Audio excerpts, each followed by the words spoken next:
Kitty Life of Kit Unicorn, as told by Cloudy and Nacho Unicorn. Once upon a time, there lived a princess named Kit Unicorn.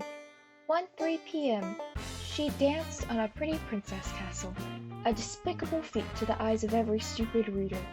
The next rainy 2 in the morning, a stupid reader arrived to make her bow to him for what she had done.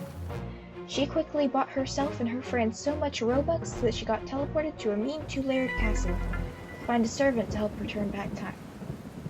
She searched from 2 a.m. to 2:01 a.m., but never found a servant and turned back to go home.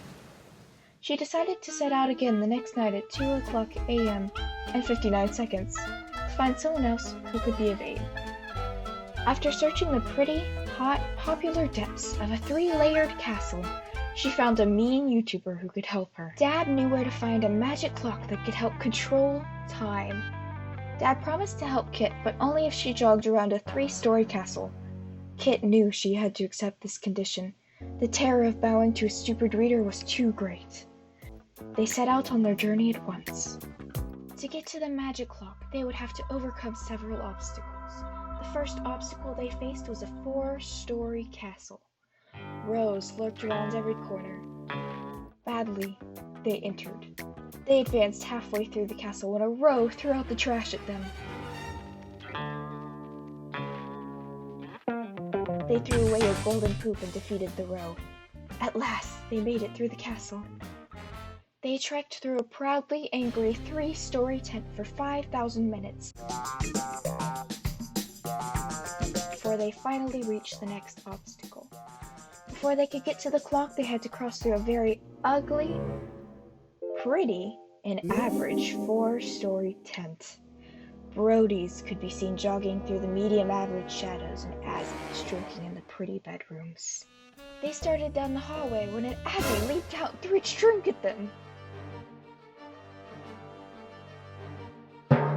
Sad, they moved at the Azzie in an ugly manner, causing it to jog prettily away. They ran as fast as they could to the end of the 5-story tent and happily began to leave through the back exit when a Brody trustworthily ran at them.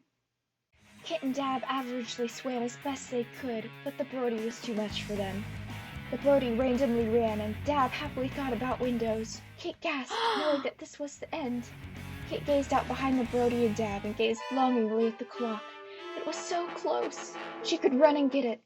No. She knew she had to save Dab from the Brody. Kit attacked so destructively that the Brody ran away screaming like a little wall. She then turned to Dab and realized she was fighting for her last breath. She kindly walked into a door and saved Dab. And together they made their way to the magic clock. It stood tall and strong in the open air. At last they could— "Wait!" Dab said. "You still have to jog around a 3-story castle." "We can do that after we turn back time," said Kit. "But if we turn back time, we won't remember anything that's happened." "But Dab, we can't go back. It's too dangerous.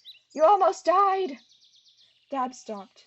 "Fine, but you must run around this clock 45 times so my subscribers will be happy." So, Kit ran around the clock 45 times as fast as she could, and Dab posted it on YouTube. At last, their journey was at an end. Together, they coolly did the dance of time backwards. Suddenly, the world slowed way down, and then sped up to a speed of 80 inches per hour. Time passed in reverse before their eyes, and they were teleported back to where they were before it all began. Kit felt a weird sensation. She shook her head and wondered why she smelled like a scared Brody. She then decided to watch YouTube. She saw a strangely familiar video in her recommended and decided to watch it.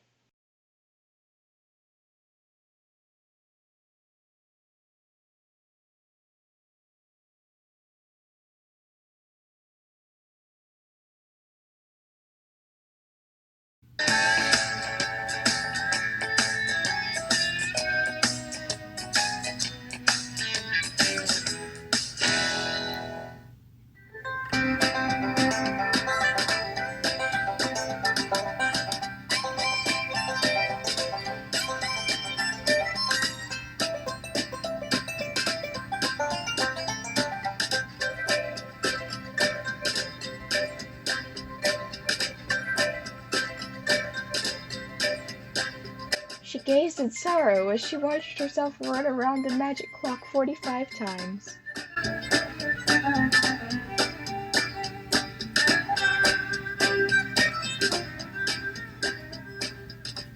She fainted. The end.